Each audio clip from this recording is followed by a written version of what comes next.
श्री जगन्नाथ आणि सौ रेखा यांच्या लग्नाला अनेक वर्षे झाली होती आणि त्यांचे एकेकाळचे प्रेमळ नाते बिघडू लागले होते. त्यांच्यातील वादाचे मुख्य कारण म्हणजे सौ रेखा यांना स्वयंपाकाचे कौशल्य नसणे, जे त्यांच्यात सततच्या तणावाचे कारण बनले होते. उत्तम जेवणाचे शौकीन असलेले श्री जगन्नाथ तिने बनवलेल्या बेचव जेवणाबद्दल अनेकदा आपली निराशा व्यक्त करत असत. एके दिवशी सौ रेखा नेहमीपेक्षा जास्त आनंदी आणि उत्साही होऊन उठल्या. त्यांनी स्वयंपाकातील एकसुरीपणाचे चक्र तोडून काहीतरी खास बनवण्याचा निर्णय घेतला. त्यांनी स्वयंपाकघरात तासनतास घालवले, एका नवीन पाककृतीवर प्रयोग करत कोमल भाज्या आणि मऊ बासमती भातासोबत एक सुगंधी मटणाचे करी बनवली. स्वयंपाकघरातून येणारा सुगंध मनमोहक होता आणि श्री जगन्नाथ घरात पाऊल ठेवताच अपेक्षेने त्यांच्या पोटात भुकेचा कल्लोळ झाला. जेवायला बसल्यावर श्री जगन्नाथ यांचे डोळे आश्चर्याने विस्फारले. आज काय विशेष आहे, असे विचारत त्यांनी एक घास घेतला.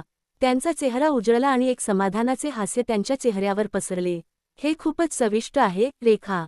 त्यांना जेवण खाताना पाहून सौ रेखा अभिमानाने फुलून गेल्या. श्री जगन्नाथ यांनी आपली ताटली संपवून समाधानाने मागे टेकल्यावर सौ रेखा यांना आपल्या हृदयात एक उबदारपणा जाणवला. त्या क्षणी त्या खूप सुंदर दिसत होत्या. त्यांचे डोळे चमकत होते, त्यांच्या चेहऱ्यावर तेज होते. श्री जगन्नाथ यांनी पाहिले की कोवळ्या प्रकाशात त्यांचे सौंदर्य अधिकच खुलले आहे आणि त्यांच्या हृदयात एक अनामिक भावना दाटून आली.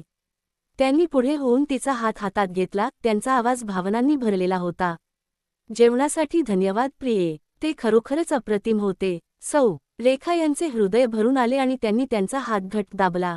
ते दोघे तिथे हातात हात घालून बसले असताना त्यांच्यातील तणाव नाहीसा झाला आणि त्याची जागा एका कोमल उबदारपणाने घेतली.